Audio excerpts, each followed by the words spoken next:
let's get started.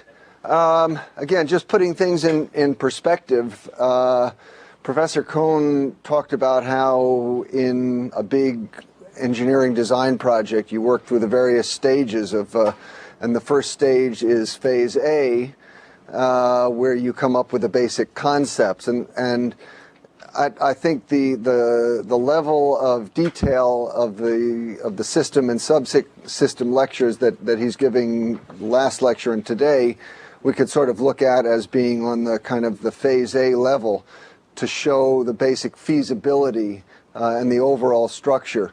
Those of you from AeroAstro have certainly been familiar with our approach to systems engineering, which we call CDIO. Someone from AeroAstro can tell me the C is conceive, design, implement, which actually means manufacture and test, and operate. So we're kind of dealing in these first few lectures, and this could be looked at as phase A, and then the design, the detailed design, that's your phase B. That ends with the critical design review, after which, in principle, you're supposed to be ready to cut hardware. And then you get into the phase CD, where you actually build and test, and then, of course, we operate. My sort of background, the way I got into engineering, and I probably should have mentioned this at the beginning as sort of truth in advertising, is I was never trained as an engineer, unlike Professor Cohn. I was actually trained as an astrophysicist, but when I went to NASA, I spent so much time working with all the technical systems and interacting with the engineers and the people who use them that I learned certainly a lot about the way these systems are designed and particularly operated. So my approach to a lot of these engineering situations is very much from an operator's point of view, and I'll try to emphasize that as we go along. It's very important right from the beginning of the design, I think, that you think about how you're going to operate the system. We have had too many examples that I've come across, and many people who have to actually operate systems where you build something without really thinking of how the system is going to be maintained and taken care of. One of the things that we have been doing for the last few years is to take a group of undergraduates down to the Kennedy Space Center every January interim activities period and have them spend a couple of weeks with the engineers and technicians who have to maintain and operate the shuttle system. And they hear lots of stories from these the engineers and particularly from the technicians who say, boy, I'd like to have a chance to talk to the person who designed this little system. You know, I have to get my hand all the way around and it takes, 5 hours to turn the bolt, or something, more fundamental. And we'll probably discuss this when we talk about the main engines. The fact that, originally the main engines were supposed to be reusable without being taken out of the shuttle so that you could cycle them many times. Well, it turns out that in order to get sufficient confidence that the engines are ready to fly, we really do have to take them out after every flight, and they're extensively bore scoped and you look inside.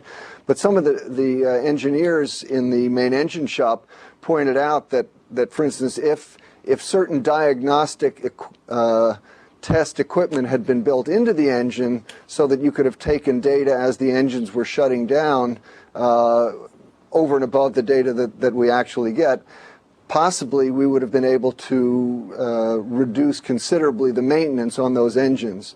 So again, this was the shuttle was the first time we had really tried to design reusability into a space vehicle and engines, and we've learned an awful lot. So I think it's very important when we discuss the systems in the course of the term that we don't just look at the detailed design, but we also consider the operations. That's very important. Okay, so in that spirit, Professor Cohn is going to continue his introduction to the shuttle systems, and Aaron, I'll turn it over to you. Okay, thank you. Okay, yes. As Professor Hoffman said, I'm really giving you what I would call a technical management overview, because when we talk about structures on the 22nd, Mr. Moser is going to come and talk about structures, and he's really going to go into the details, how the loads were calculated, how the stresses were calculated, how Nastran was used, how we came up with the basic structure. But I'm just going to really give you a sort of a overview on it. And I think it's interesting to note that the structures may be a very good system to look at for your project, because it weighs a lot. We certainly didn't have all the tools that you have today, tools for calculations today, to make it a more efficient structure. The materials are a lot different. But basically, this structure, if you start at the front of it, the crew cabin, which I showed you a little bit about being made, it's a welded configuration, and the forward fuselage are basically an aluminum skin stringer structure. Very basic aluminum. If you go back down through the mid-fuselage, which is the large part there, the mid-fuselage is again a skin stringer. Interestingly enough, the forward fuselage and the crew cabin were made by Rockwell International in Downey. The mid-fuselage was made by General Dynamics in San Diego. So we had various people putting the structure parts together. The wings were made by Grumman. So we had this vehicle being built all over the country, coming to Palmdale, California for assembly. So the aft thrust structure was built by Rockwell. The vertical tail, I believe, was built by Fairchild on Long Island. Some of these places don't exist anymore. But then you go back to the vertical tail. Again, it's aluminum machined skins with honeycomb. The aft fuselage, as you can see, is very complicated. It's got all the plumbing, all the wiring, all the auxiliary power unit. So it is a maze of plumbing and wiring. You could get lost in there and never find you again. But it is a maze of wiring and plumbing, and it's made basically of aluminum. But a lot of the support structure are boron aluminum thrust structure panels with graphite epoxy skin panels. And then the payload bay doors, which was our innovative material going into large composites. We used graphite epoxy. That was the first time that really a large composite structure was used in a vehicle. Now it's used quite commonly in the Air Force and a lot of places, but graphite epoxy was the panels we used, and that saved a lot of weight. One of the problems we had, though, is when we built these panels, we found we got moisture trapped in it. And of course, the moisture, when you go and heat it up, coming back, it would pop the panels off. So we had to, on the pad, we had to go in and drill little holes in these panels to be sure we could get the moisture to escape. So those are things you learn when you do new technologies. But as I said, Mr. Moser is going to go through a very detailed explanation of this. This may be something you want to consider, because there could be a real innovative way of reducing the weight and making the vehicle more robust. So I suggest you think about that for the structure. Now I'm going to go into talk a little bit about guidance, navigation, and control. And some people asked me yesterday where they could find some information on it.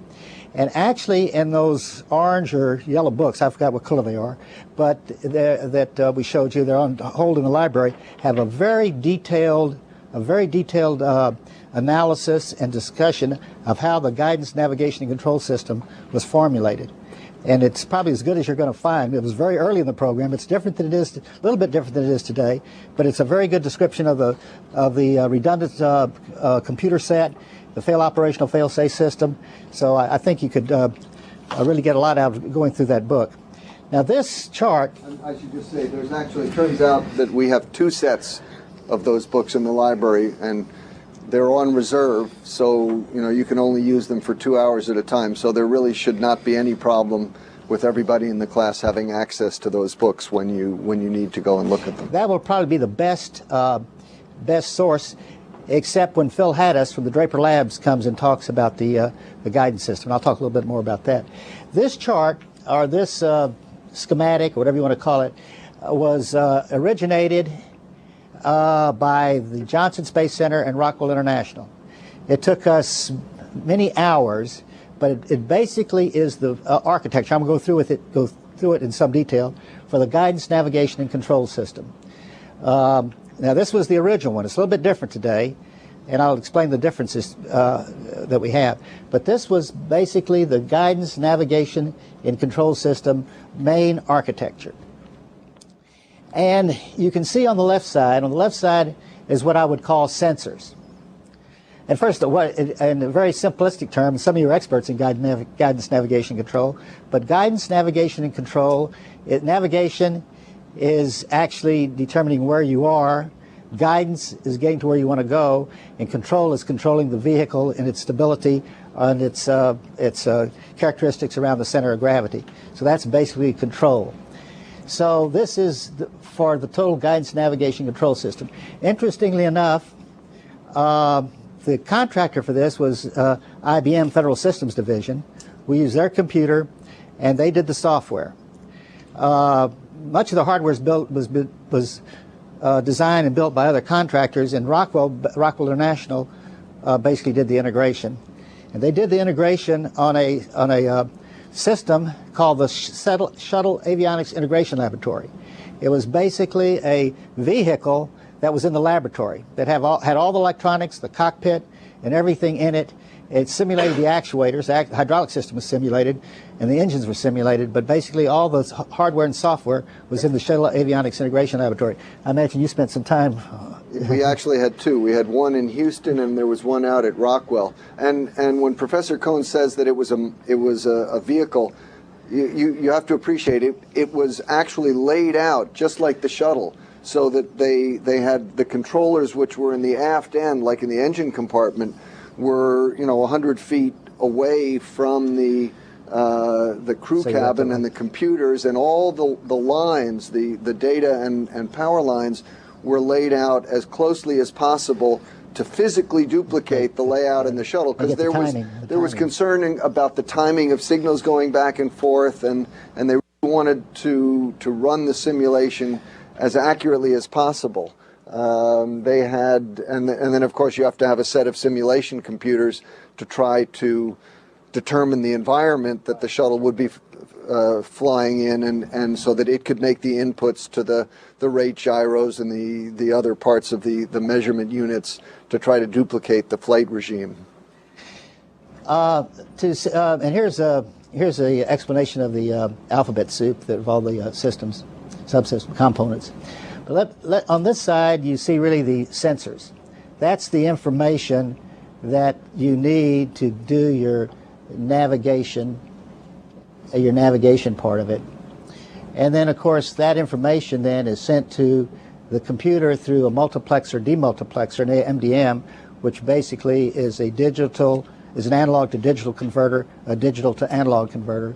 The computer does its computations and then sends it to the effectors, which actually change whether it's the RCS, reaction control system, whether it's the orbital maneuvering system, whether it's the aero surfaces, the SRB actuators, the solid rocket booster actuators, the main propulsion system actuators.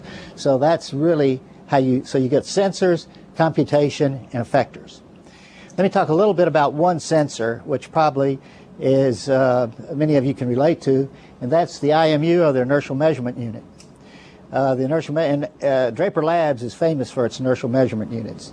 I worked with Draper Labs, or MIT Instrumentation Lab, on Apollo, and we had the original inertial measurement unit developed by the MIT Instrumentation Lab in that vehicle. The inertial measurement unit has gyros on it to determine angles, and it has accelerometers on it. And it is aligned with the star tracker. It's basically a stable platform, and it's aligned with the star tracker to get a reference system in inertial space.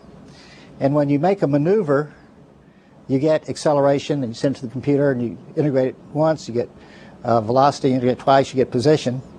And it's also used during powered flight, and it's used during entry.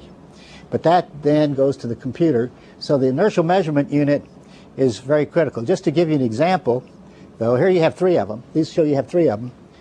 and you got 4 computers. I'm going to talk about the computers in a minute. You have 3 of them. You had to recognize when we went to the moon on Apollo, we had 1 IMU and 1 computer in the command and service module. And we had 1 IMU and 1 computer in the lunar module, except we did have a backup system called a strap-down system. We did have, one was built by, the primary system was Draper Labs, MIT, and the backup system was TRW. So we had 2 different contractors. And then you have rate gyros and accelerometer assemblies, primarily for ascent, for the stability of the bending of the vehicle. Here's the air data transducers that we talked about yesterday for entry. Then you have the microwave landing system, the tactical navigation, radar altimeter, rendezvous radar. These are all sensors you use during various phases of the mission, which again go through the MDMs or multiplexer demultiplexers to the computers, and then to the effectors, which change your position and velocity as need be. Let me talk about the computers for a moment. You see 4 computers. That was the real test of this system. We had 4 computers that were synchronized. This vehicle, as we talked about yesterday, we decided to make it, for your aerodynamicist, we decided to make it statically unstable. We saved a lot of weight. By that I mean a regular airplane, a normal airplane that's stable, when you get a disturbance, it'll come back, it'll still come back to it without any augmentation, it'll come back to its original position. With this vehicle, if you get a disturbance, it'll diverge. So you had to continually have augmentation. So you had to have a operational fail-safe system. And that's why you have 4 computers. It's fail operational, fail safe. You can lose 1 computer and you're fail operational, you use another computer. That means you got two left and you're fail safe and you come home. So, so that's what it is. Now, the real concern about it is these computers are synchronized. They essentially communicate with each other 440 times a second. Now I'm recalling a lot of this from memory, but 440 times per second, and they actually vote on each other to a simplistic form of terminology. And if one computer is out, it votes it out, another computer takes over. Basically, that's. But the concern we had was that in doing this, we could have a generic failure and lose all computers, or we could have what we'd call a two-on-two split. And these would be sort of diabolical errors which would cause the vehicle to fail. So we decided, after this was made, to put in a backup flight system, a backup computer, a 5th computer. Now, it turns out there was an argument there. Should we have the 5th computer a different computer and different people, or should we have a same computer with different people? And we argued long and hard on how to do it. And we had a lot of experience with the Draper Labs. The Draper Labs just did an outstanding job, or the MIT Instrumentation Lab just did an outstanding job on the Apollo vehicle, both on the command and service module and the lunar module. So we went to the MIT Instrumentation Lab, Draper Labs, and asked them to actually take the same computer but put it outside the loop. It's not part of the redundant set. It's outside the loop. It gets all the, I didn't show the schematic right, because it gets all the same information that the other computers get, but it then can take over if the primary system fails. Now, Phil Haddis did this work for the Draper Labs for NASA in this backup system. He's going to give you a lecture. So he's very good to lecture on this total system. He can tell you about the total system. But we thought we'd put the backup flight system in just for a short period of time to give us confidence on the primary system, but it turns out that we started putting things in it that now we need it, so we could not take it out. So it's really part of the major system. So that is a very different part of the system today. I don't think we ever really had a diabolical problem in flight. I think we did have one in the Shuttle Avionics Integration Laboratory one time where we had a 2-on-2 split. But when we did the approach and landing test, where we had the orbiter on top of the 747, and we separated the orbiter and landed, I remember that first flight, I was sitting in the control station at Edwards Air Force Base. And at that time, I smoked a pipe. And when we separated, a big X came across the screen because we lost the first computer. But I guess the shock actually broke a solder joint in the computer. The pyrotechnic shock from separating actually broke the first computer, so we had to go to the second computer. I bit my pipe in two, but it did prove that the redundant set did work because it took over and landed well. So we had a very successful in-flight test, not planned, but it turned out to be a very successful in-flight test. Now this, when you make the computations, you get the information on position that the computer computes. It sends it to the effectors. The effectors may be during entry, during the high part of entry, may be to the reaction control system, the forward RCS system, or to the aft, or it could be to the OMS system if you're trying to make a maneuver. Or when you get down lower in the surface, or lower in the atmosphere, it could be the aerosurface actuators. And then during ascent, it's to the TVC for the solid rocket boosters or the main propulsion system. So those are the effectors. The flight control system is a very interesting system because for entry, because as you can envision, early in the flight, early in the entry, you don't have any aerodynamics, so your aerosurfaces aren't of any value to you, and you use the reaction control system. But as you get farther into the atmosphere, the loads become so high that the reaction control system becomes ineffective, and then you have to use the aerosurfaces. So it's a blended system, and the system has to know when to handle the aerosurfaces versus the reaction control system. And of course, then you also have displays to the crew, and actually information that the crew can use to make certain decisions. So that basically is the guidance and navigation and control system. There's one additional change that I don't have on this chart, is that they have incorporated the global positioning system in the shuttle. The GPS is now part of the system. It took a long time to do it because I remember it wasn't done when I left, and I guess you said it was. Were you still there when it was implemented? Yeah, they started. They did put it in. And on GPS, you can essentially get position.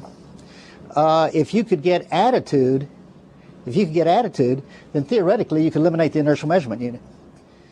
So, and I don't think they do it that way, but theoretically, the GPS, for you looking at the guidance system change, you ought to. This again becomes a very interesting system to look at. Would you do it different today?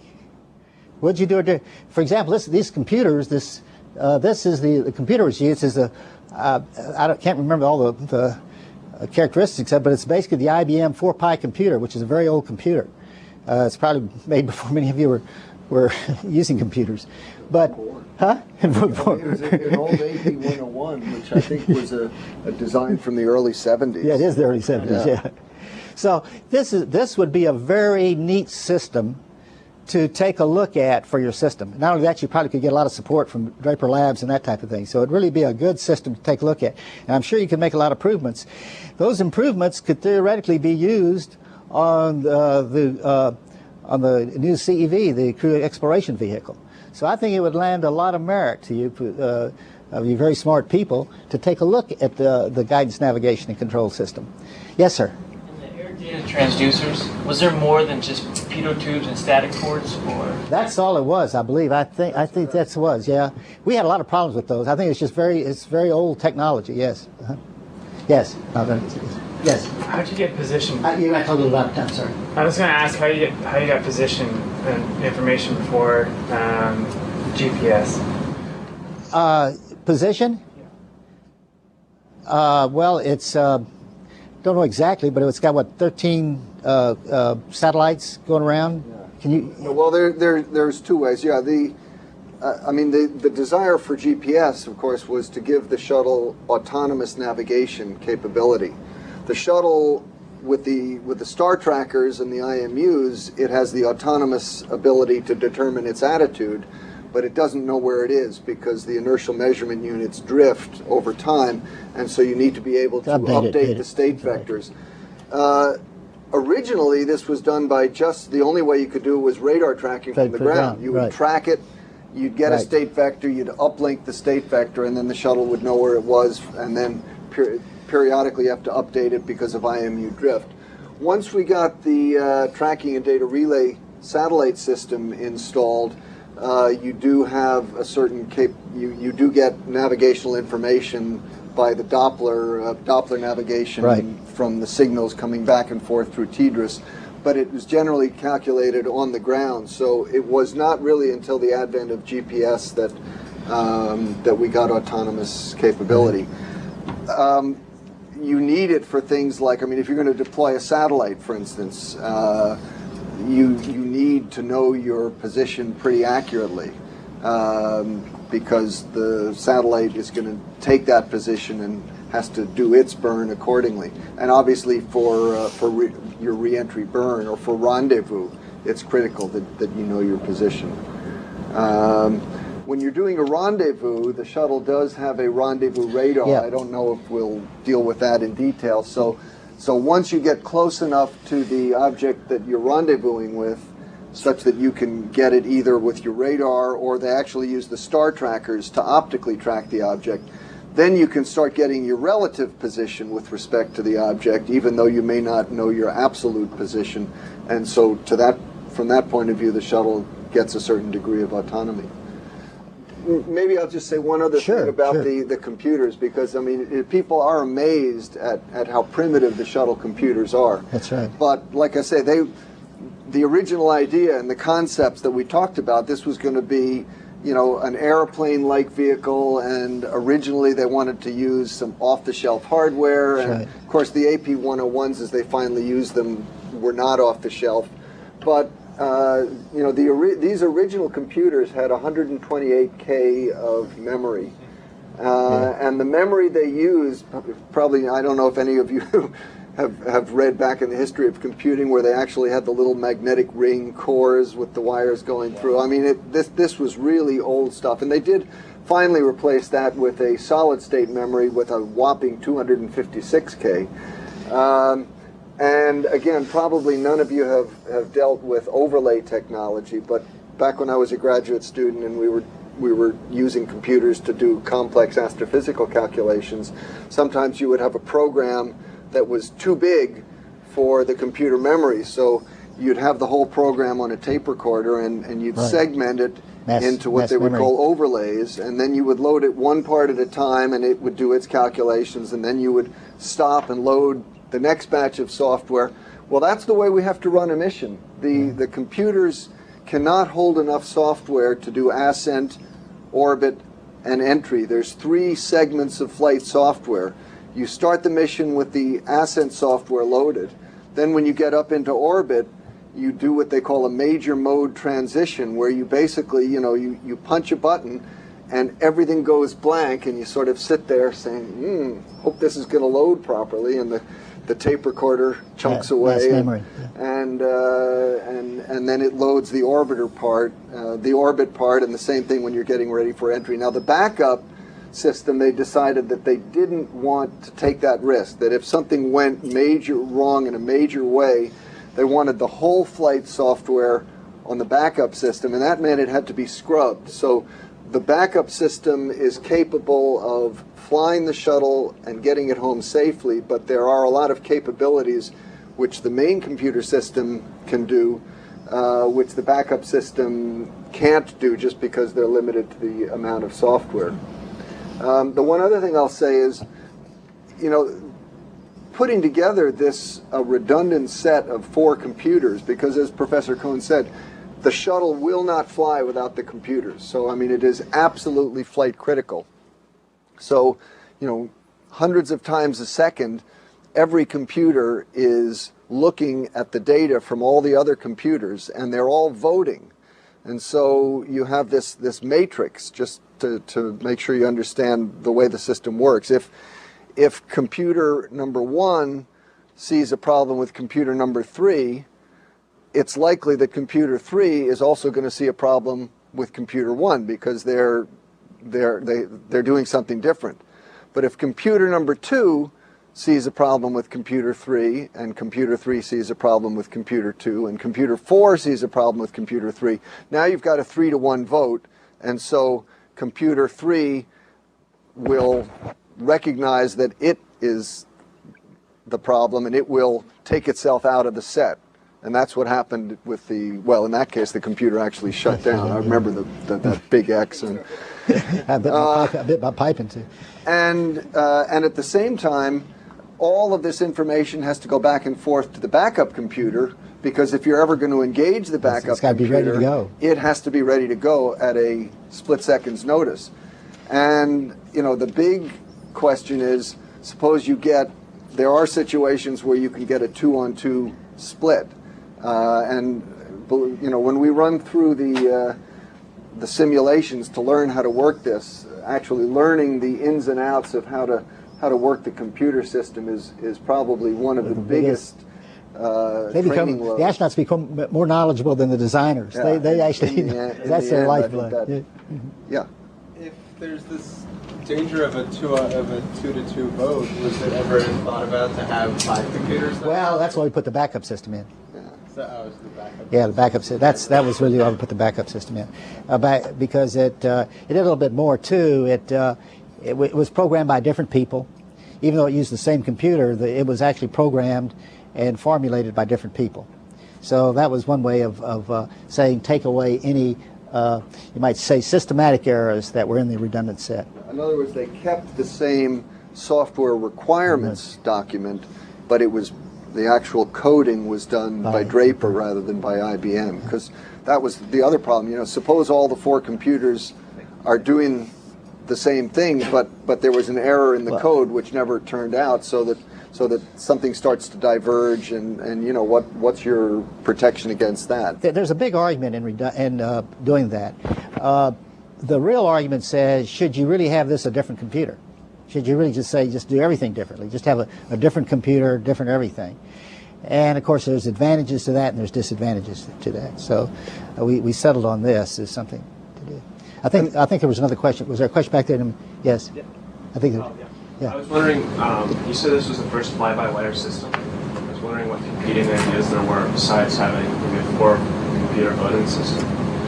Well, with a fly-by-wire means that when you put an input into the control system, whether you do it manually or whether the computer does it, nevertheless, it's ultimately your command just goes into the computer. You know, you put the stick to the left, saying I want to do a left bank.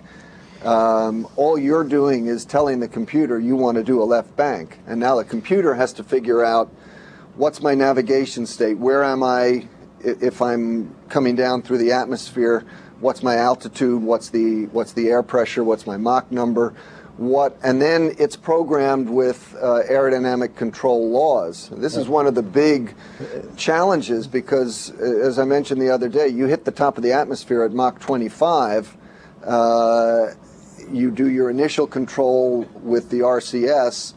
As the dynamic pressure starts to increase, you know, first the ailerons, the roll becomes active at about I think 10 pounds per square inch, something like that. Is you blend the roll control into your aero surfaces at about 20. I think it's pounds per square inch. You can do the pitch control, but because the shuttle is coming in at a 40-degree angle, the vertical stabilizer is pretty much shadowed. So for yaw control, you actually have to keep using the RCS all the way down to about Mach 1 when the shuttle finally pitches down and the vertical stabilizer now has some effectivity. All that comes, see, that's what the computer calculates all that, this information, and it comes to use the effectors. It comes to the effectors, and that's what you do the control laws on that. And the problem is that the flight control laws, which the computer has to use in order to control the air surfaces in the RCS, are not constant on your way down. I mean, the flight control laws at Mach 15 are very different from at Mach 5. And there's a part of the flight regime, for instance, where if you want to do a left bank, you actually have to start by commanding a right yaw, and then the aerodynamic, the cross-coupling terms in the aerodynamics actually causes you to go in the other direction. It gets very complex, and the flight control system is continually changing as the entry progresses.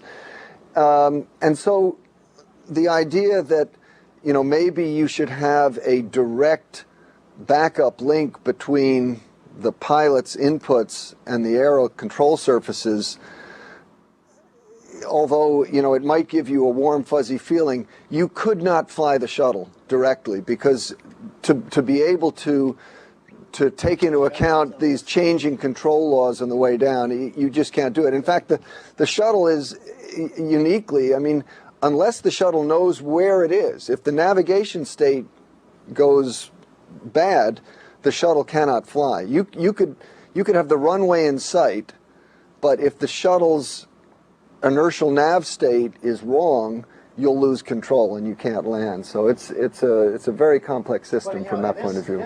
This is a very, very, if you can envision the systems engineering that went into this system, it takes aerodynamics, it takes flight dynamics, it takes electrical signals, it takes guidance laws, navigation laws, hardware, software. This is probably the biggest integration job or systems engineering job that you have on it requires everything. It also has to take into consider aerodynamic heating. I'm going to show you that in a minute, because you got to be sure that you don't fly outside the regime that you were designed for aerodynamically. I think you had a question. Yeah, just real quick, how big are those IMUs? Because you know, nowadays you can get a well, you know, I don't recall. I do know it's a box, sort of like a shoe box. The Apollo IMU was about this big. That was built for the Polaris vehicle. It was one IMU. It was a 3-gimbal platform, and I remember. It was a big issue, but a 3-gimbal platform, you know, has a singularity. So you had to maneuver the Apollo vehicle a certain way so you didn't get the singularity in it. And one of our astronauts, Jim McDivitt, who's quite a famous astronaut, who was a good friend of mine, said he wanted a 4th gimbal. And there was no way we could get an IMU in that day and time with the 4th gimbal. So what I did is I gave him a 4th gimbal to carry with him on his flight, a little gimbal system to get a 4th gimbal. But yeah, we didn't have the gimbal lock problem on the shuttle. No, you didn't know, because it's 4 gimbal platform. But I remember we went through that with MIT Instrumentation Lab many times, because all you could get at that time, because the IMUs were so big, a 4th gimbal was almost impossible. And McDivitt was a very good astronaut, but he wanted the 4 gimbals. In fact, he wound up being my boss. So before we go on, let me just mention one more thing about the backup system. The backup system actually takes a lot of care and maintenance, and there's a lot of money that goes into that. And this is not a dead issue, because in the design of the CEV, NASA's going to have to make a decision. There were some guidelines which were produced a couple of years ago out of the Johnson Space Center with a lot of astronaut office input about what are the requirements in the future for human space vehicles.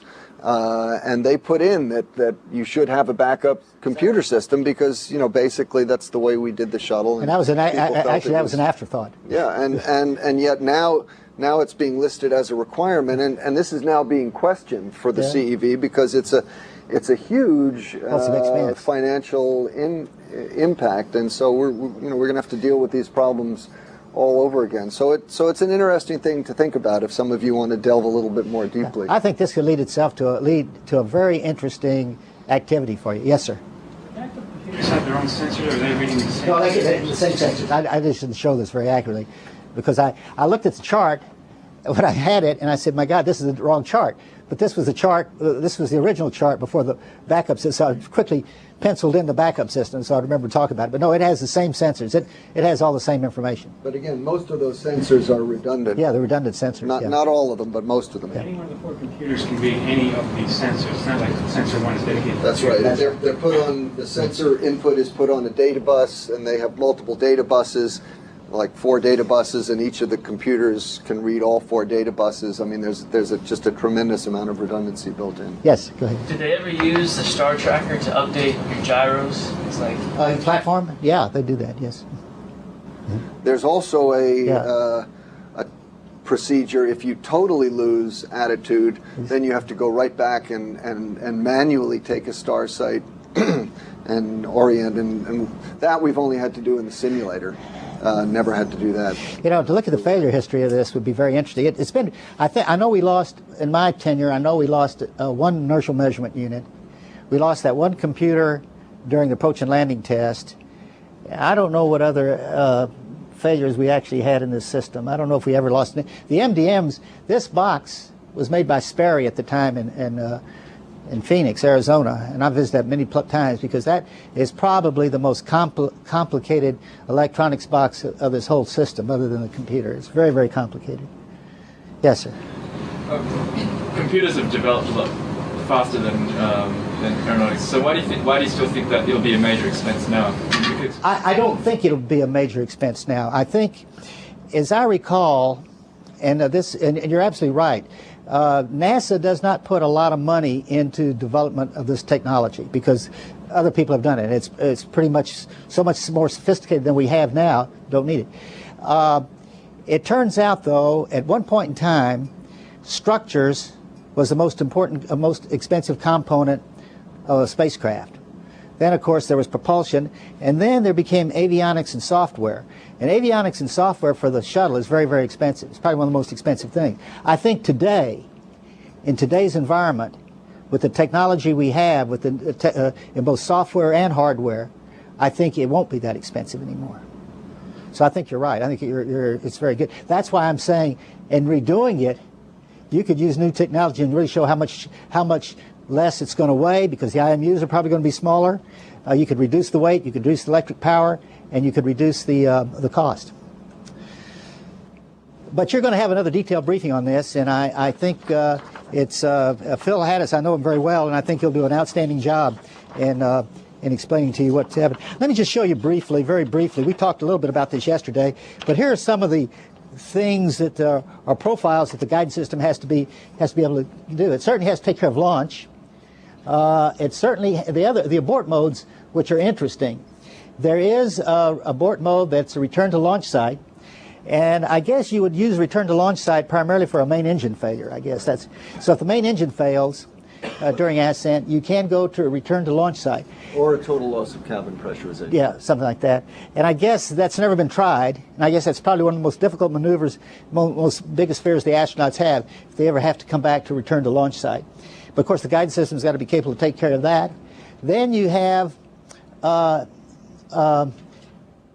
abort once around. Again, when you have main engine cut off, your separation, and you abort to once around. Again, I guess that's primarily a main engine problem. And then you have, of course, an abort to orbit. And those are the three abort regimes you have. Yes, sir? Transatlantic, yes. You have transatlantic abort. That's right. You do have transatlantic abort. Yes, thank you. It actually drives the launch window. Excuse me? That actually drives the launch windows. Yeah, right. If they don't have clear weather overseas, right. or that's right. Like that, they don't launch. Right. So the guidance system has to take care of all those abort modes.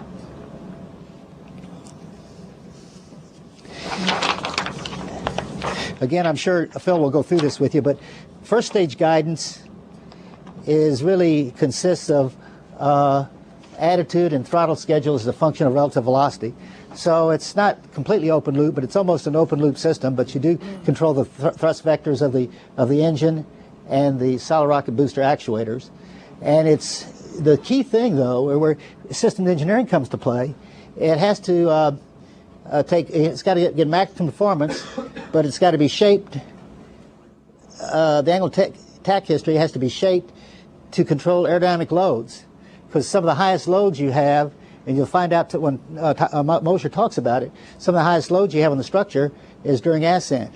Control of maximum dynamic pressure, and you have to provide the flight angle at SRB staging to allow recovery of the spent boosters. So these are some of the constraints that you have, and again, this comes out to be a real systems engineering problem. And for entry really becomes a task in itself, because one of the basic problems you have to control is thermal control. The thermal protection system.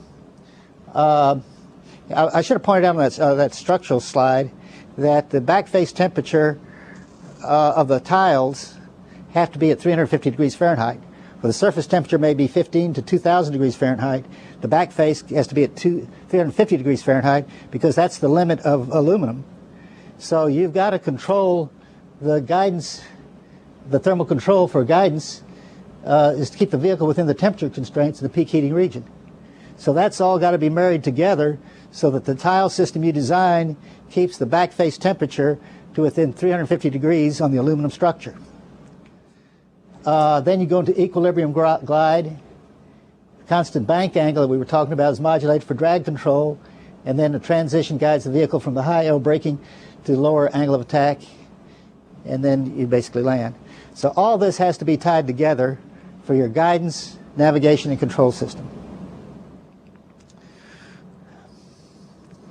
I have one more system that I'd like to talk about briefly that gives you, you're going to have another very detailed briefing on this. This is the hydraulic system. This ties in together with the other systems we talked about, the flight control system, the guidance system, flight control, because the hydraulic system is a 3,000. It's three systems.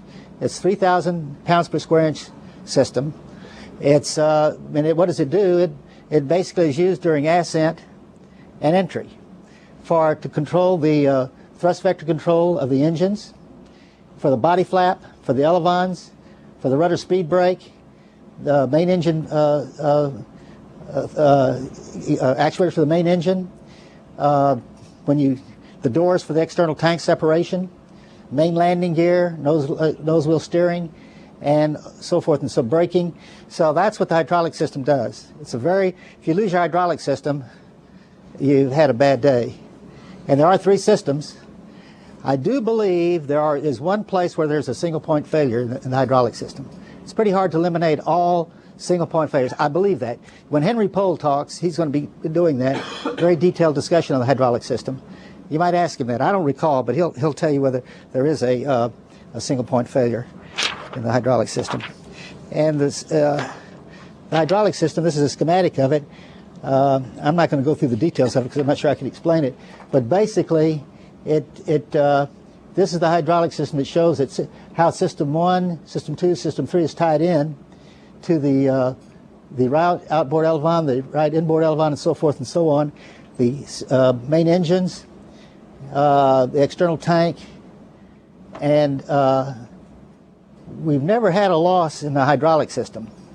We did test the hydraulic system in what we call the Flight Control Hydraulics Laboratory at Downey, where we had actually all the hydraulic systems tied together with the computer system, and actually flew the vehicle in what we call this Iron Bird, where we actually had a hydraulic system.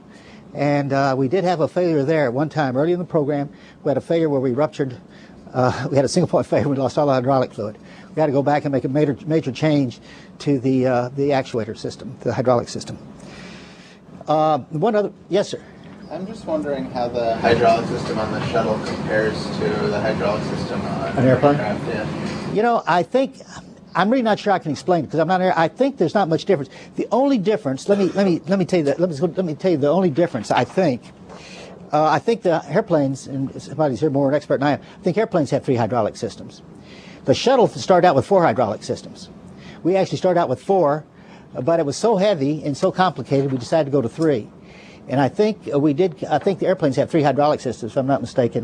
Does anybody know? I'm not. I at least know quite a few that have 3. I don't know if all airplanes have. The big difference in it is that the hydraulic system in the shuttle is powered by what we call an auxiliary power unit, and that's what pressurizes the system. And I think on an airplane it's powered by the turbines of the engine itself. But this system is pressurized by what we call a auxiliary power unit. Auxiliary power unit is a box about this big. It generates 135 horsepower, and it's got a 10-inch turbine wheel, and it goes about 10 to 20,000 RPM. And actually, it's fueled by hydrazine, and it essentially pressurizes the system to get you up to 3,000 psi. Again, if this auxiliary power unit doesn't work, they have 3 of them. If this auxiliary power unit doesn't work, it's a bad day. And I think we did have some problems with one of the auxiliary power units one time during ascent.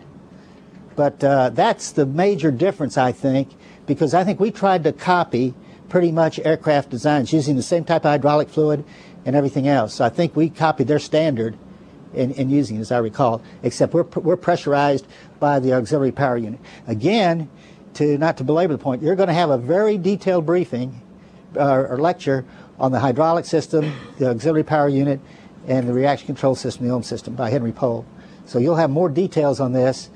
Again, the hydraulic system might be another interesting thing to take a look at, but I hope what I'm trying to get across to you is how these systems all fit together. You can't do the guidance, navigation, and control without the hydraulic system. You have the aerodynamics, and you have the aerothermodynamics, you got the structures, you got everything that has to fit together. And you can imagine the systems engineering problem associated with trying to put all that together. Just to remind you a few of the other things that you have to deal with, if you can leave that on. Excuse me. When you're working with a space system that also makes it a little bit different from designing for the ground. For instance, you have a fuel tank with the hydrazine or hydrazine in it. This is a generic problem with any liquid tanks. Once you're in weightlessness, how do you get the liquid to flow out?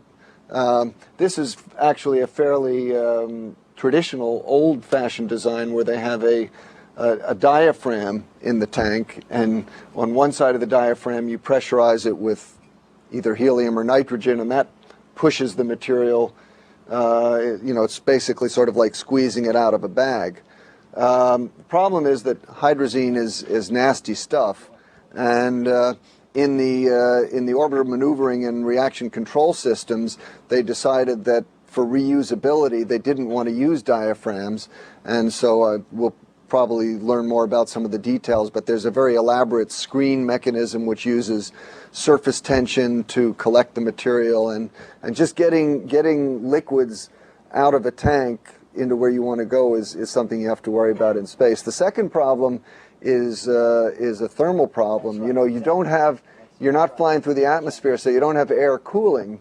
So, as you see, you've got the gearbox, you're generating a lot of heat, and you actually, in order to cool, they use water spray boilers. So you essentially, and we actually do this to get rid of heat from the orbiter as well before we open the payload bay doors, which have radiators. While those are closed, it has to be done with a water spray boiler, and so you get rid of all your heat by putting it into a heat exchanger, and you basically shoot liquid water, and of course in a vacuum the water flash evaporates and that takes the heat away. So there are, although in essence the control system is similar to airplanes, there's a lot of special design features that have to be put in because this is a system that has to work in space as well. That's a very good point. The cooling is one of the biggest differences.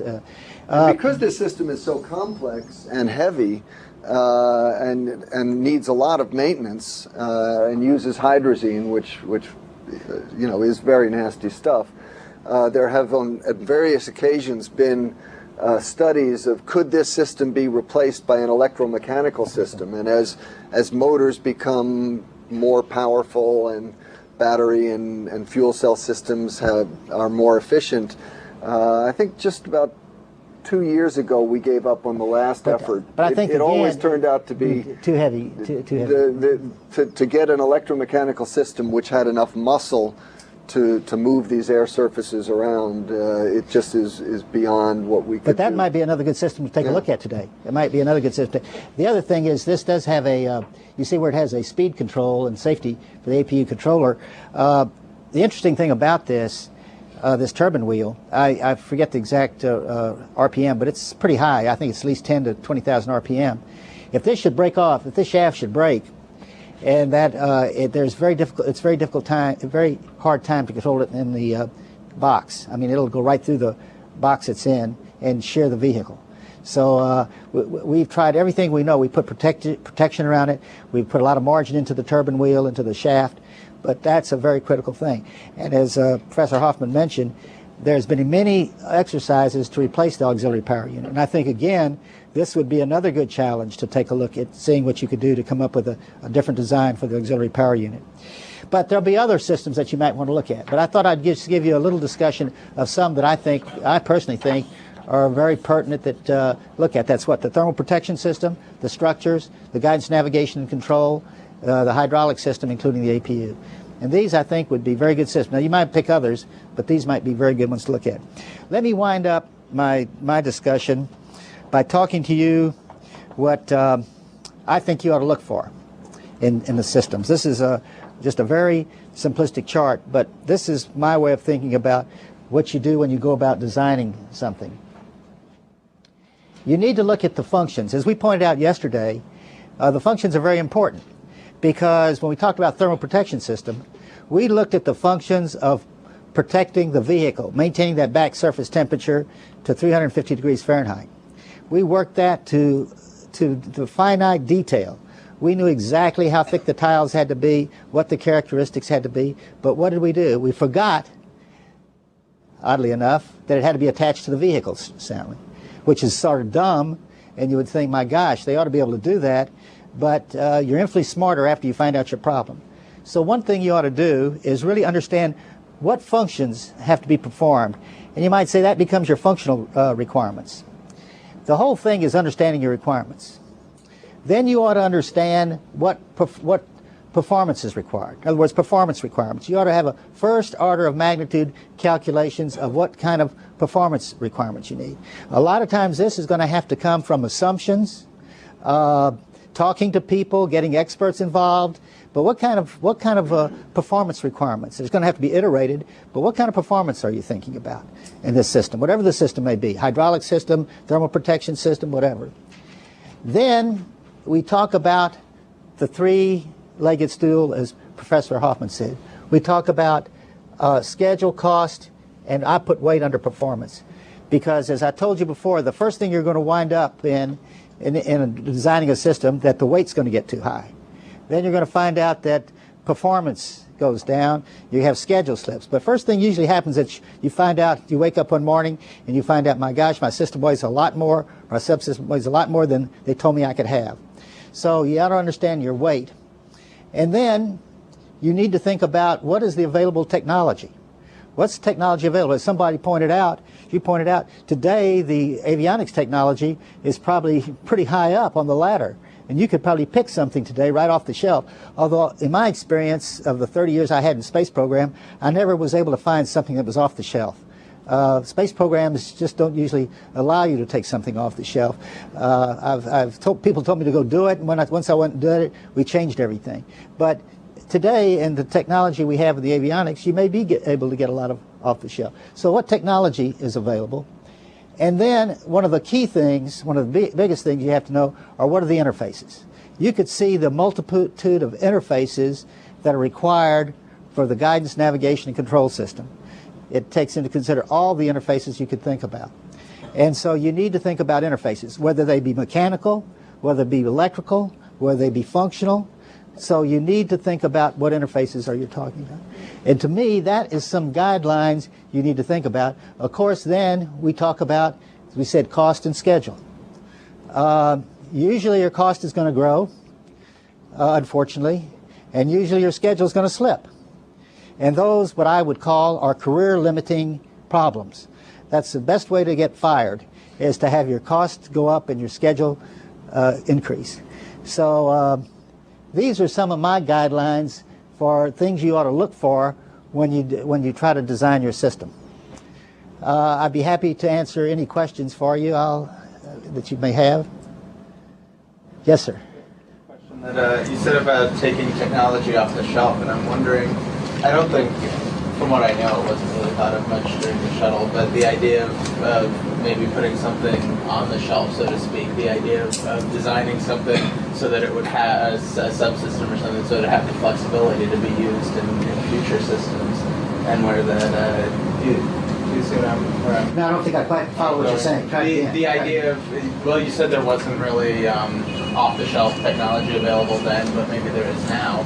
So the idea I'm thinking about is the idea of designing something not so much just for the shuttle in this case, but so that it can be used for other things. Well, of course, that's a very possible thing to do and be a very good thing to do. But in my experience, and we've tried something like that, but usually this tends to start growing into it. you start to saying, well, what is it really going to cost you to do that? I know when I was project manager, people would come to me with something like that, and I was pretty mean. I used to be a pretty mean guy. I'm not quite as mean as I used to be, but when they come, that's the first thing I'd ask them is, what about the cost? Because that's what happens when you start trying to make multiple uses out of something. You usually drive the cost up, and that's what you have to be careful of. It's yes, sir. Can I give a quick story on this idea of putting something on the shelf? Sure. Over in the Duffy building, there's a spacecraft hanging up in the lobby, and I'm not sure if it has a logo on it or not, but it's the answer I found out 2 years ago as to why Draper Labs got the prime contract for Apollo GNC 3 months after John Kennedy made his 61 announcement.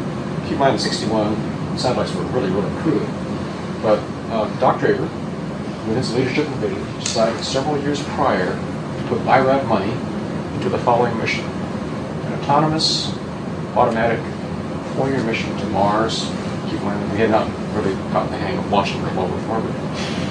He sent a satellite out that would not require any ground commands, star trackers, fly by Mars, take pictures, I believe on glass plates, come back. This was a kind of a very far-reaching concept. He decided that to make it happen, he enabler, they needed to have a very high throughput, very reliable space radiation qualified computer. And that's what they developed on their own money. Because they said, if we don't have that, the mission just can't work. So they didn't build the spacecraft, they built the computer. When John Kennedy made his announcement, Draper Labs was positioned to say, we have key technology here. That was the heart of the Apollo guidance computer. Well, let me add to that. I feel very strongly that had it not been for the MIT Instrumentation Lab or the Draper Labs and the people they had there, the technology they had there, we wouldn't have gone to the moon when we said we were going to do it. I really feel, I mean, I work very closely with them, and I feel very strongly that the Draper Labs, I keep getting them mixed up. At that time, the MIT Instrumentation Lab was really the one of the prime movers of the whole system. It was really fantastic. So the people working here and can take advantage of that. It'll be very useful for you to do that. Any other questions? Well, I won't be here. I'll be back on the 22nd, and look forward to working with you some more. Oh, sorry. Yes. Yeah. Sorry. Not as much to do with the subsystems, but back to the overall concept of the shuttle. I was wondering why, if you know at all, why the military thought it was important to have the ability to capture a satellite and bring it back. Was it because satellites were so expensive at the time? Maybe they aren't as much, because I don't think we've really done that. Well, we did. It really wasn't the military. We did. Several of the satellites we did bring back. I can't recall which ones were. Intelsat and Westar and Palapa. Those were the ones and we did retrieve those. And we retrieved those because they were. And it turns out, interestingly enough, they were insured by the by Lloyd's of London, and that was the biggest salvage operation Lloyd's of London ever achieved. When they returned those satellites, bigger than anything in the ocean they ever picked up. In fact, they rang the bell. When they have a big recovery, a big thing in Lloyd's of London, they ring a bell. And they came down to the Sir somebody, whoever he was, I don't recall who he was, but he was head of Lloyd's of London, came back, and we had a big reception at the Johnson Space Center after we retrieved Westar and Palapa. I don't think the Air Force really had that much demand at the time, or it went away, whatever it was, for retrieval and retrieving payloads, but commercials did. What the military was interested in was the possibility of refueling satellites in orbit. That's right. Yeah, we did do that. When, That's when right. you have reconnaissance satellites, very often you have to change their orbit to get them over the right place at the right time. And orbital maneuvering fuel is a limiting commodity on satellites, and these are very expensive satellites to build. So if you have the possibility of refueling, then in principle you can extend the life of these very high value assets. And we did do a demonstration of, and of course the fuel in most cases is hydrazine, which is very nasty stuff. If you get it on your spacesuit, you can't come inside until you bake it off. And it's fairly dangerous. And so we actually did do a demonstration just in the shuttle's cargo bay, but we've never actually done a real refueling of a satellite in orbit. but they're still working on it now. Now there's I think the military is still working on possibly robotic refueling technologies. So for whatever the next version of the shuttle or crew vehicle would be, is it necessary or even really a good idea to have this huge cargo bay? Well, I think that's what they're eliminating. I haven't got close to it, but the CEV is going to be really a passenger carrier, and then any cargo will be on an unmanned vehicle, I believe. Yeah. So that's what they're separating is that right? I mean, I haven't been really that close to it. Yeah, I mean, this is one of the guidelines now for future space vehicles is, to the maximum extent possible, separate humans and cargo. If the original concept of the shuttle had been realizable, that the shuttle would be capable of flying frequently enough that it could basically satisfy all of our launch needs, then you can make the argument, well, all right, we're doing this and people are in it to fly it, and we'll just do it that way. But given the fact that we can't fulfill that goal, then you have to ask, why put humans at risk just to take a satellite up in the cargo bay and launch it when we can launch satellites using unmanned vehicles?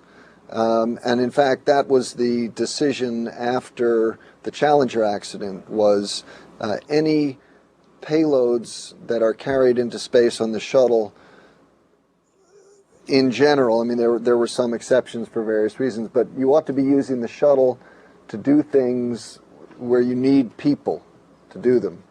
And some of those things, for instance, the servicing of Hubble or the assembly of the space station, although even that could be argued that had we planned it differently, we might have been able to do it without making such extensive use of the shuttle. But there we do make full use of the big cargo bay. But future human space vehicles, the CEV, will be basically a people carrier with a small amount of cargo, and anytime you want to launch large amounts of cargo, you'll do it without people. Let's take a one or 2 minute break. I'm going to get my computer set up. Yep. And let me put this down here.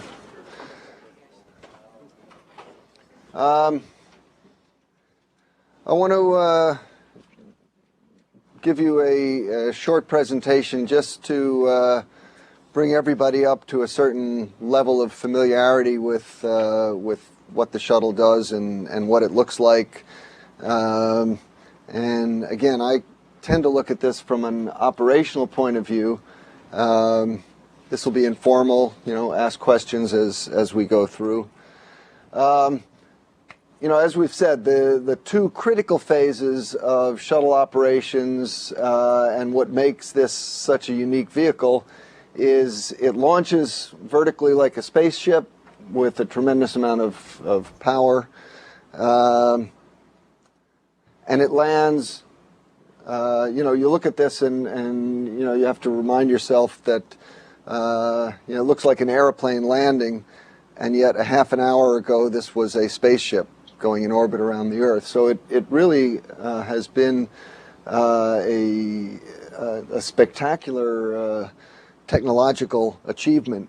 Let's go through some of the maintenance operations, what is actually done to the shuttle. We've talked about it a little bit, but I think if you actually see some of the images, it will help to give some reality to some of this. So after the shuttle lands, here it's landing on the runway at the Kennedy Space Center, and as we mentioned, all of this is a bird sanctuary, and so sometimes you have to chase the birds away, and there's a problem from time to time with crosswinds. There's only one runway, so if you get wind blowing across the runway at more than 15 knots, you can't land, and so that's also a constraint sometimes to launch, because when you take off, you always have to be able to turn around and come back and land here, just like you have to be able to land over in Europe or Africa, and so there are a lot of launch constraints. What they do is this was actually hooked up back on the runway, but they hook up air conditioning units. They have to purge. There's an ammonia boiler. Remember, we talked about getting rid of heat as you're coming in using water spray boilers. But once you get below 100,000 feet, the pressure is actually above the triple point of water, and you can't flash evaporate anymore. And so they switch from a water boiler to an ammonia boiler. And so after the shuttle lands, there's ammonia fumes all over the place. If you've looked at pictures of shuttle servicing on the runway, sometimes if there isn't actually a wind blowing, they bring around a big fan to blow the ammonia away, and everybody has to stay upwind of the ammonia. And there's also the possibility, of course, that there might be a hydrazine leak, or, you know, who knows. Anyway, the orbiter has to be safed, and you have the people come out in what looks like space suits, escape suits they call them, self-contained. I don't remember the acronym, but in any case, we're bringing the orbiter back to the hangar area, where it will undergo a lot more than 14 days of servicing. I remember, you know, again, just to give you a sense of the state of mind before we were actually operating the shuttle as a new astronaut back in 1978. And remember, the shuttle didn't fly until 81. We were getting a series of lectures on all the shuttle systems, and I remember the lecture they gave us on turnaround, which was supposed to take 14 days. And we got a briefing from the people who were planning the turnaround, and I remember they told us, you know, we've studied this really carefully, and we just don't think it's going to be possible to turn the shuttle around in 14 days. We've cut out every, you know, unnecessary step, and we think it's impossible to do it in less than 16 days. So, I mean, you know, that's kind of the way people were thinking. You know, we were talking about, you know, it's supposed to make 60 flights a year. And, you know, people were skeptical. You know, there's no way they can make more than 40 flights a year. I mean, you know, people just didn't have a concept of how complex it was going to be to operate this vehicle, because it is such a complex vehicle. To operate it safely is difficult. Now, sometimes it lands in California, and in that case, you put it on the 747. This is the same bipod fitting that just to essentially duplicate the way that the orbiter is put on the external tank. And the tail pod is, of course, for aerodynamics. And that was also the configuration for the approach and landing tests. And actually later, and I think in the middle of October, Gordon Fullerton, who was one of NASA's premier test pilots, he still flies. I mean, he's still, I can't even, I'll have to find out from how many different types of airplane he's flown. He's just an amazing guy. But he was actually in the shuttle during that first approach and landing test, so he can tell us about what it was actually like test flying the shuttle, as well as being on the third orbital flight test. Yeah. Anything on the airplane when they're taking? You mean inside here? No, this is not your opportunity for a transcontinental vacation trip. There are a few. I mean, you know, there are a few people who ride along with it because you need the maintenance people. They also have an airplane flying about 50 miles in front of this, checking for turbulence. And in the early days, they had a chase airplane as well. That's when I told the people they were crazy, trying to get me to do this.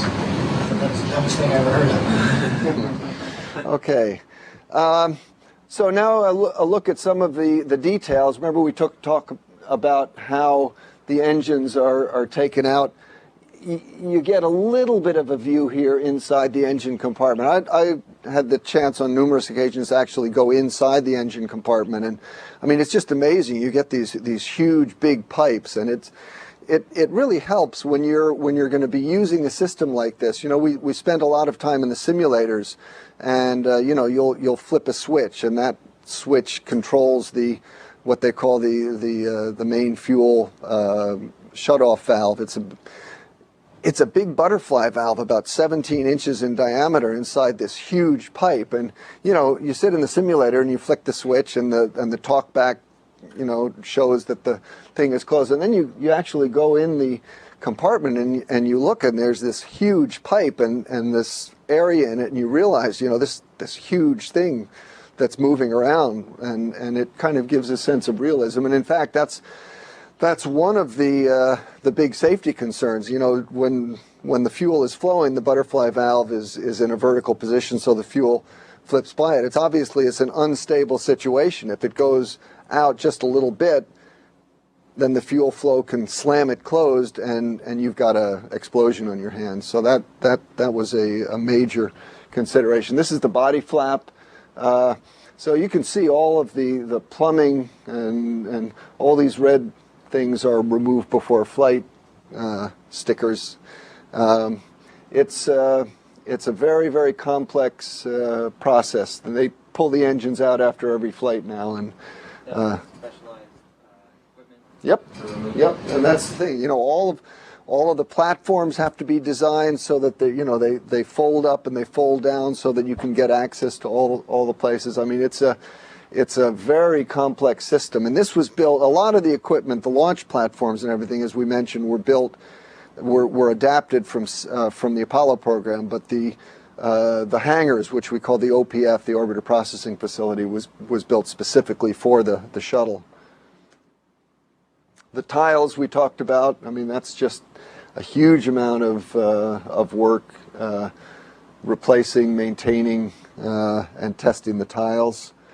This is inside the cargo bay. You've got the fuel cells, you've got hydrogen and oxygen cryogenic tanks, helium pressurization tanks, nitrogen for your atmospheric system. This is the bulkhead, in front of which on one side you have the engine compartment, on the other side you have the crew compartment. And like we mentioned, this has to be done essentially in clean room conditions, and yet it's on the scale of a battleship. So it's a real challenge. This is the forward window. On maybe 1 in every 5 flights, we'll get a little ding on the windshield from a little piece of usually orbital debris. In fact, more often than not, it turns out to be little paint chips. On one of my flights, whenever they do that, they remove the window, they replace it, and they do a chemical analysis to see whether it was a micrometeorite or a piece of space debris. The windows are actually, there's 3 panes. There's a redundant pressure pane. There's the 2 panes on the inside are capable of holding pressure, and the outer is a thermal pane. This is one of the orbital maneuvering system pods. These are removable because, again, they contain nitrogen tetroxide and hydrazine. And we mentioned the fact that these are called hypergolic fuels. When you bring them together, they ignite spontaneously. As opposed to hydrogen and oxygen, you need a spark igniter. So they're in that one sense, it's a nice system, because when you want to use them in your reaction control and you only want to say, a very tiny 1/10 of a second pulse, you don't have to worry about an igniter, which is a potential failure point. You just squirt in the hydrazine and the nitrogen tetroxide and poof. But they're very nasty stuff. They are extremely toxic and, of course, highly combustible, and they're very corrosive. So these pods are serviced in a place far away from where the other activities take place for the orbiter. So just in case there's a leak or an explosion, it's not going to take down the rest of the critical facilities. So this is the orbiter maneuvering engine. And then they also have the smaller reaction control engines. And there's 2 aft pods, and all the fuel tanks with the hydrazine and nitrogen tetroxide are in here. The aft system, the 2 pods, they actually have interconnects so that you can actually cross-feed from one system to the other, and all that stuff has to be hooked up. The forward system is independent. You can't cross-feed to that. The landing gears, we talked a little bit the other day about the tires. You know, these things sit up in space for 2 weeks at a time. You've got to worry about thermal control. You've got to, you know, can you imagine if you had a slow leak and, you know, you found out that your tire was flat before you started your reentry. So, and then, of course, the problem of sealing this against the hot gas. You know, the tiles on the edge of the doors for the landing gear, that's a very critical section.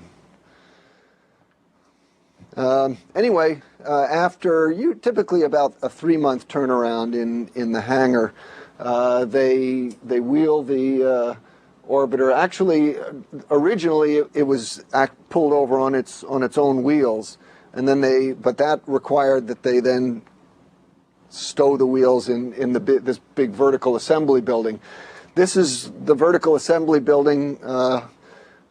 Hopefully you've seen pictures. I mean, of it. It's huge. It was actually built to assemble the Saturn rockets. It's much taller than we need for the orbiter stack, but it has been adapted. So what goes on here is it's wheeled into the big vertical assembly building. In the meantime, there it is, actually on the inside. You just don't get a sense of the size of this building from any picture that can be taken. You have to be there and see it to really appreciate it. Okay, in the meantime, you remember the solid rocket boosters are recovered after every flight. And the Liberty Star and I think the Freedom Star, that's the NASA Navy.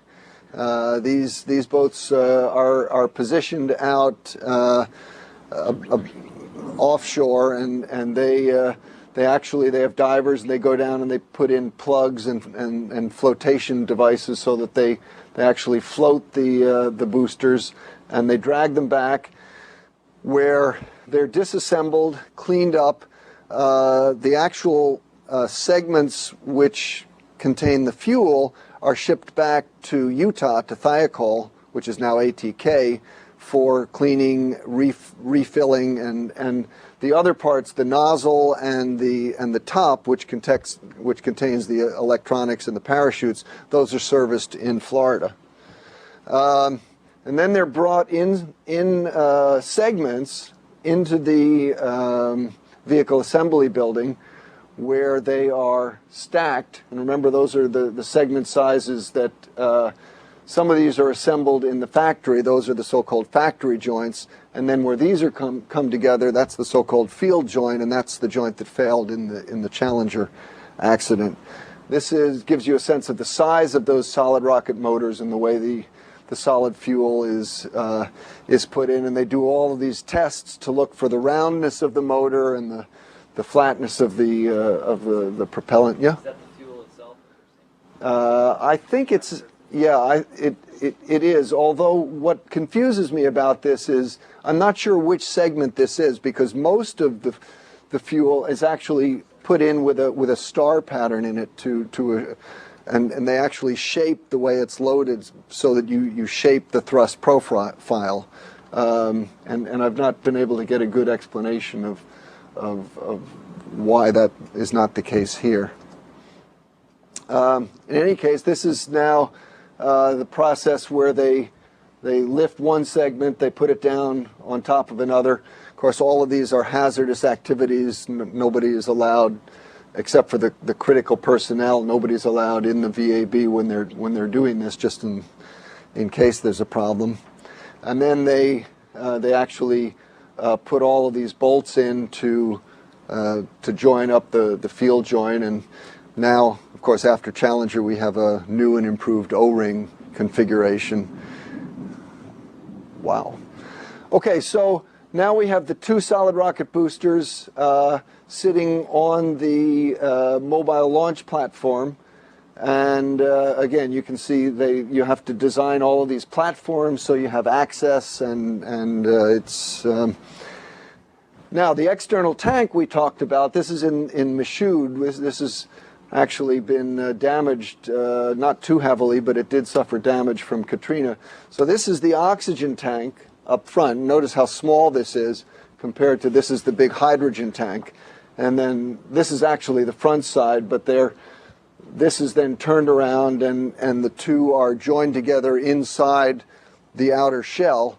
And of course, the external tank is what the solids are joined to the external tank, the orbiter is joined to the external tank. So basically the external tank needs a strong back mechanism inside it because that's ultimately what's tying the whole stack together. And the thrust from the solids and the thrust from the main engines, ultimately they're linked together through the external tank. So the tanks themselves, the hydrogen and oxygen tanks, don't have a lot of beefy structure, but going through this is a very heavy structure to yeah. Diameter of hydrogen tank there is about the diameter of the overall structure. Yeah. That gives another idea of the scale. This is cleaning and polishing inside the big hydrogen tank.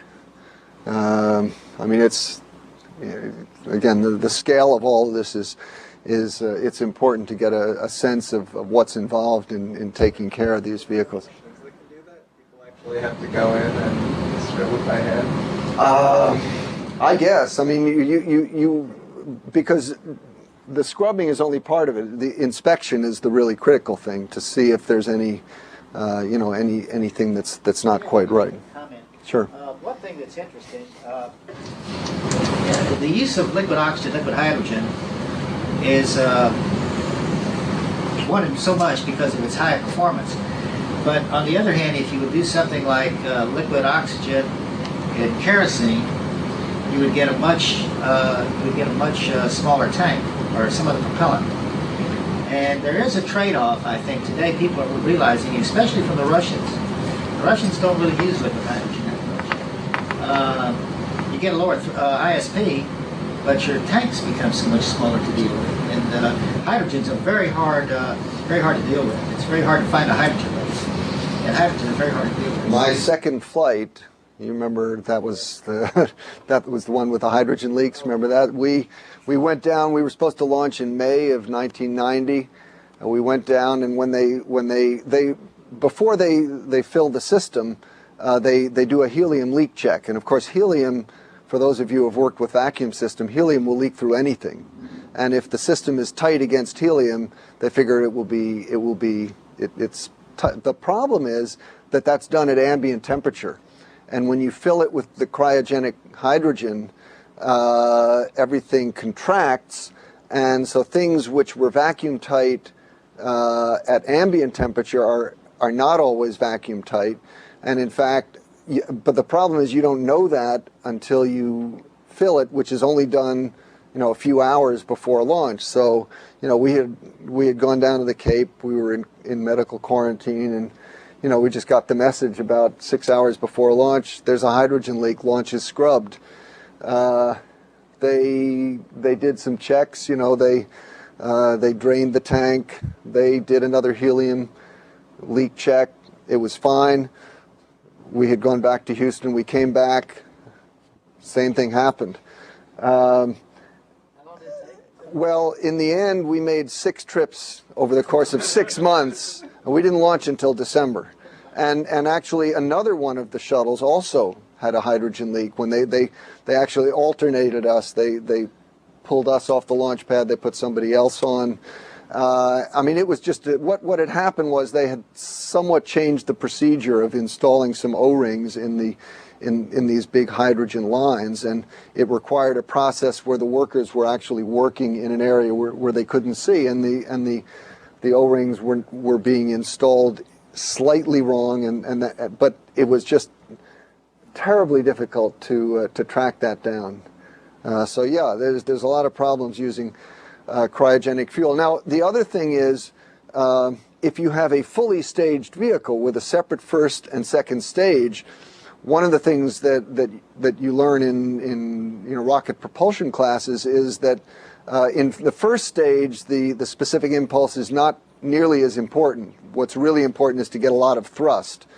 in your upper stages, having a high ISP becomes much more important in terms of the payload that you can carry. So if you had a fully staged vehicle, and that was in fact, that's the way Saturn worked. The first stage of Saturn was kerosene and liquid oxygen, and the upper stages were cryogenic with hydrogen and oxygen, just for that reason.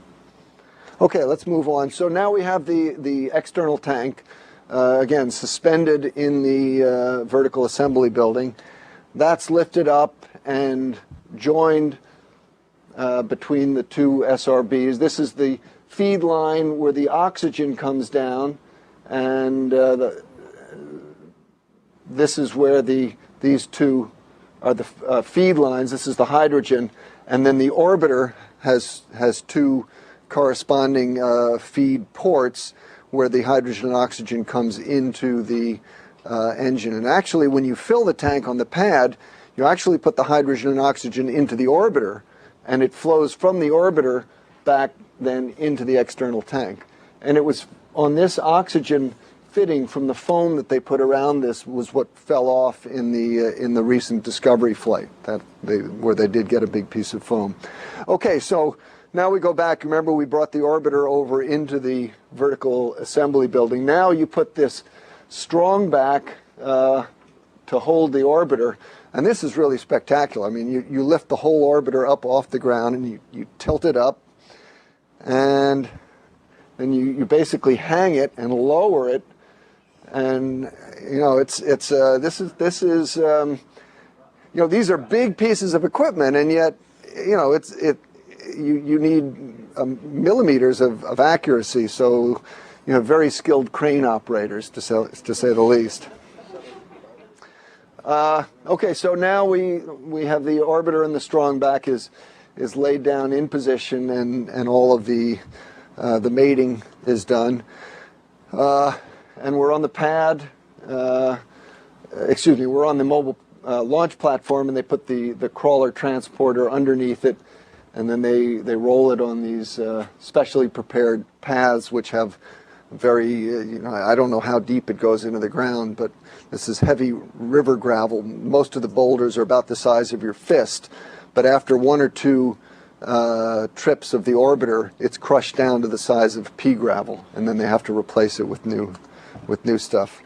And of course, as you're going out to the pad, when you're rolling up to the launch pad, you're actually going up at an angle. And so this whole system, you can see the crawlers down here. Each one of these treads, each single piece of the tread weighs a ton. I mean, just to give you a sense of, it goes about 1 or 2 miles an hour top speed. It takes hours to get out there, and it has to be capable of staying level to within a few degrees, even as you're climbing the ramp up to the launch platform. So what are those things supporting the These are, the whole stack is basically sitting on the two SRBs. The skirts of the SRBs is taking the weight.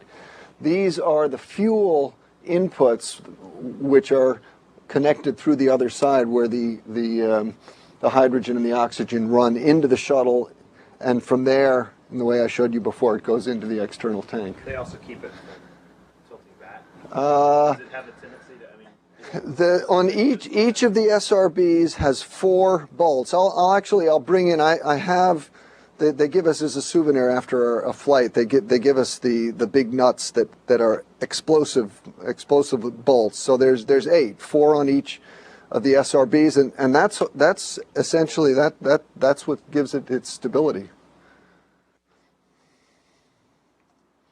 Okay, so again, we have to. This is a hill. It's a little hard to see the perspective, but keeping the whole thing steady. And we talked about how you can see this track here where the payload changeout room eventually can come around and cover the shuttle to give it protection. This is actually going up the hill to get up, and it's just a pretty picture that I like. And here we are. This is nice because you have both shuttles on the launch pad. This is a big water tower.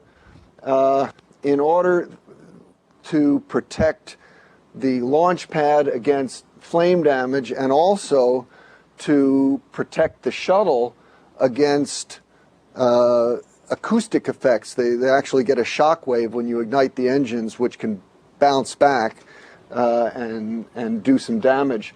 So they shortly, about 15 seconds before T0, they open up the valves, and all that water flows with little jets coming. If you've seen pictures of launch, sometimes they show that as part of the launch sequence. In fact, in another class, I'll show you some of the details of an actual launch picture. So that's the water deluge, and that goes for about 30 seconds, and that cushions the acoustic load reflected back to the shuttle. Okay, that's enough pictures on the pad. Oh, I know what I wanted to show. This is called the White Room, and that's how the crew goes in. You take an elevator up to here, and then that actually joins up with the hatch. So the hatch is sitting open, and you put on your parachutes and the last few pieces of equipment to get in. And this is a view inside the White Room. This is, I guess, from our last flight in 1996. So, and when you go out on launch day, the big thing that you notice that's different is there's very few people on the pad, only the essential personnel, and the whole stack is creaking because it's now filled with the cryogens and everything is shrunk, and it's alive in a very strange way. So we talked about the mission profile. I won't deal with this. And I think I do want to talk about some of the shuttle aborts, but we'll do that another time because I want to get finished with the slides. I did want to show you after Challenger they introduced a bailout. We did mention that the basic survivability for the crew requires an intact orbiter. It used to be that it needed an intact orbiter landing on the ground or ditching in the ocean, which was kind of an unlikely survivability because you're going to hit the ocean at 200 knots and probably break up. So now there are circumstances where you can lose more than one engine during launch, or you might have to do an emergency deorbit where you basically can be flying along at 40,000 feet stably, but with no place to land. And so that's really the only situation which the bailout system protects you against. But there's a collapsible pole. The reason for that is because the aerodynamic studies show that if you just jumped out of the open hatch with a parachute, the airflow would carry you back on top of the wing, and you'd hit the ohms pod, and that would not be a good deal. So you actually hook yourself to this escape pole, and that takes you down below the wing, and then you can open your parachute. That's and we actually practice this where you go out into a swimming pool using the escape pole. These are some actual tests conducted by Army parachutists in I think it was a 141 transport. So the system has been tested in flight, although never with a shuttle, and that's the test where they have us do this. They have a simulated hatch, and you basically jump out into the swimming pool.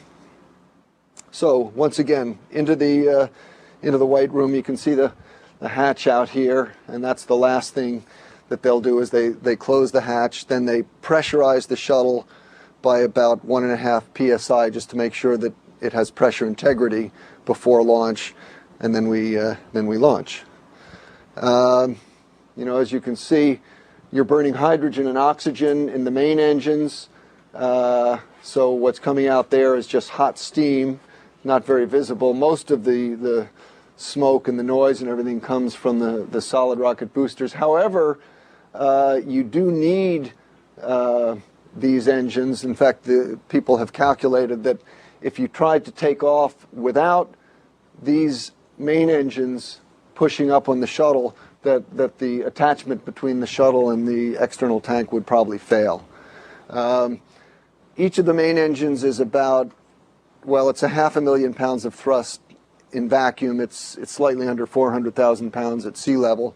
So you've got, a little over 1 million pounds coming from the main engines, but these are putting out almost 3 million pounds apiece. So most of your early thrust in the first 2 minutes are coming from the solid rocket boosters, and it's a pretty rough ride. I mean, there's a lot of vibration. When you go through Mach 1, which is max Q, maximum dynamic pressure, the vibrations are even more pronounced. In fact, the first time on my first flight, I really thought the wings were going to come off. There was so much vibration, but of course they don't. But I'd love to get a hold of it.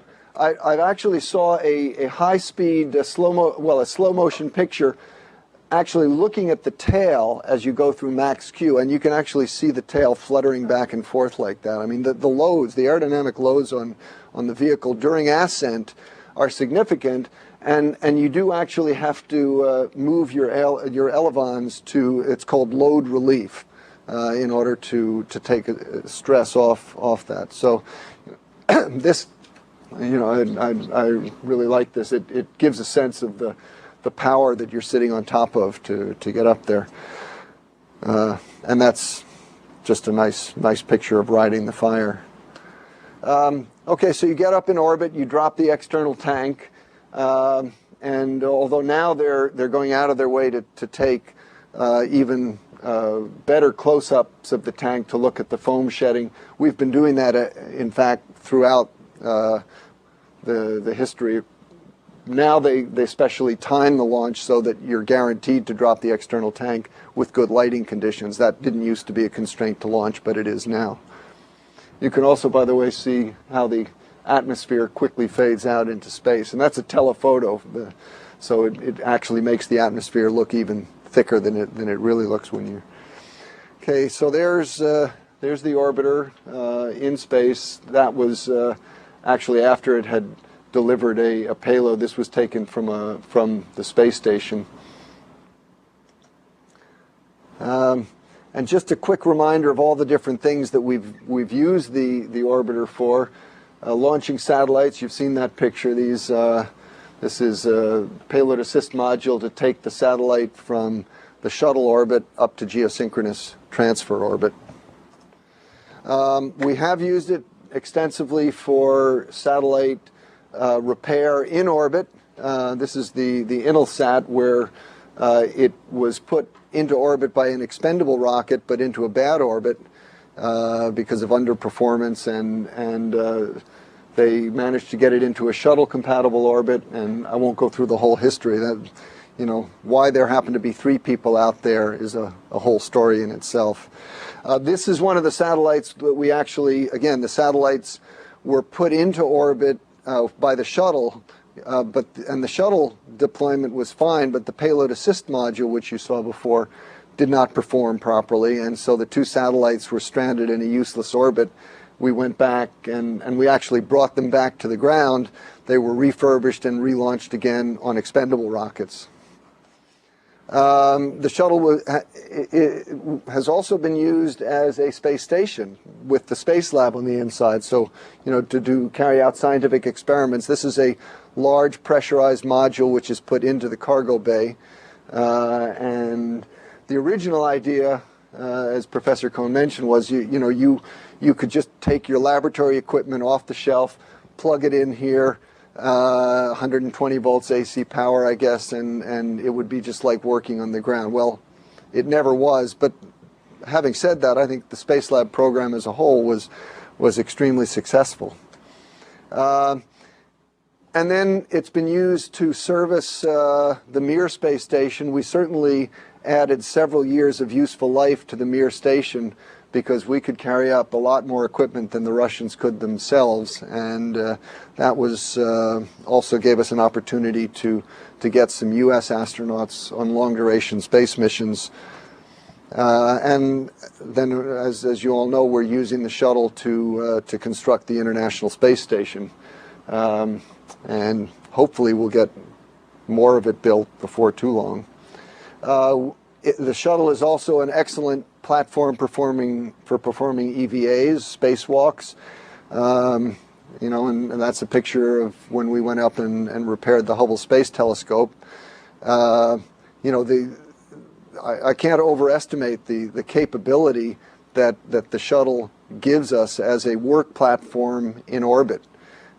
We can do this sort of complex EVA activity on the space station, but once we retire the shuttle, we've essentially lost that capability. You know, to have the manipulator arm as and to be able to use people, and the robotic arm to move equipment around.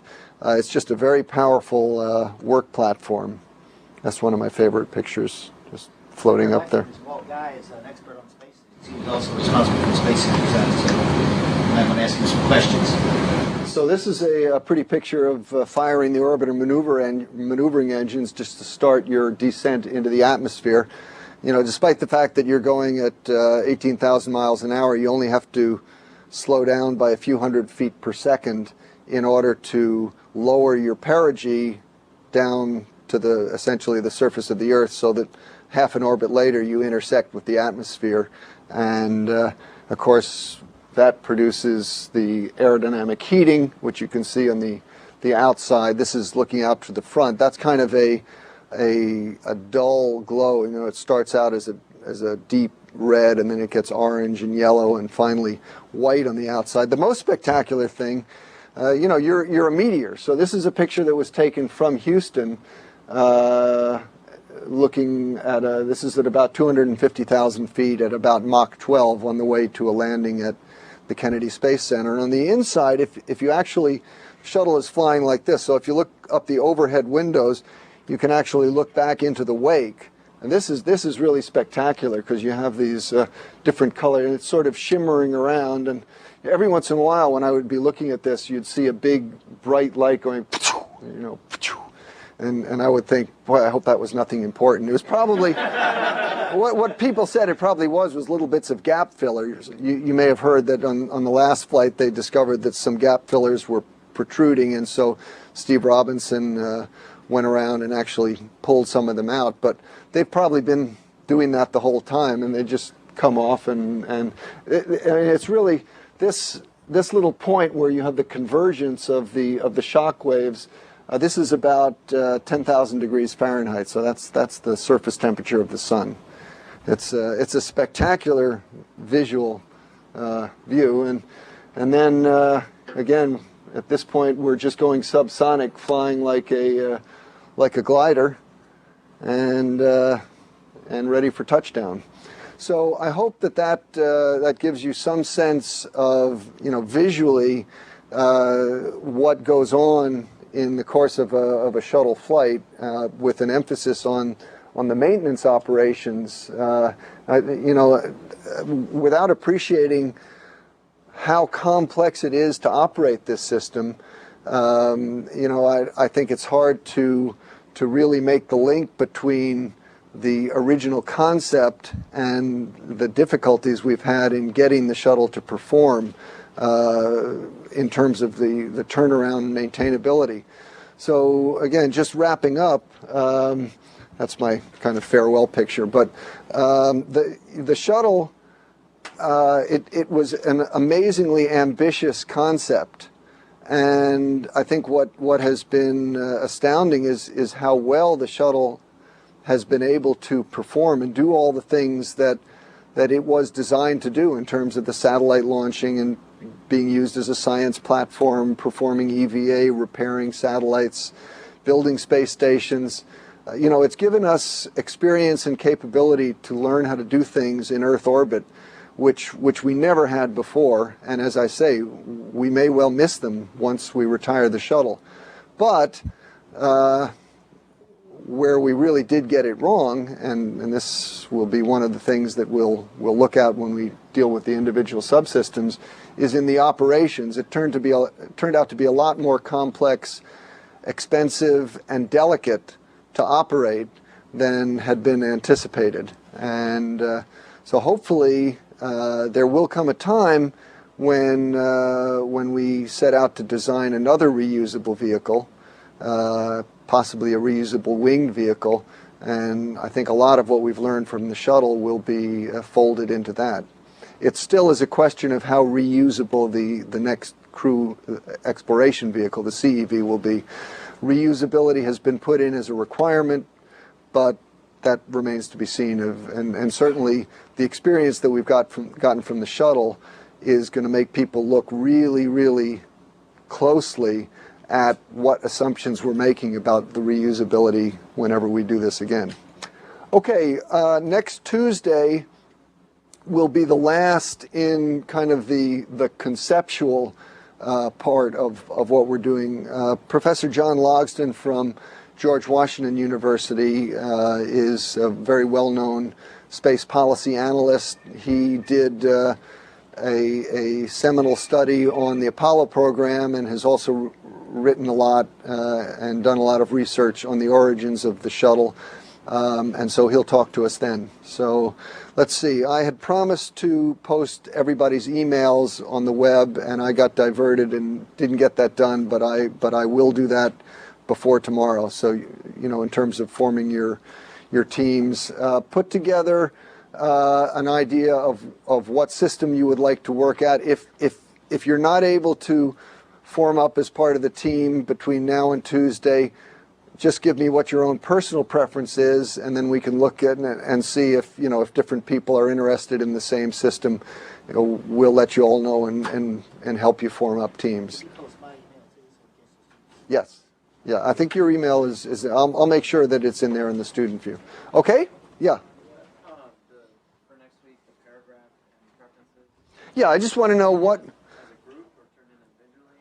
Well, I mean, if you've already formed a group, then just turn in something as a group. That's fine.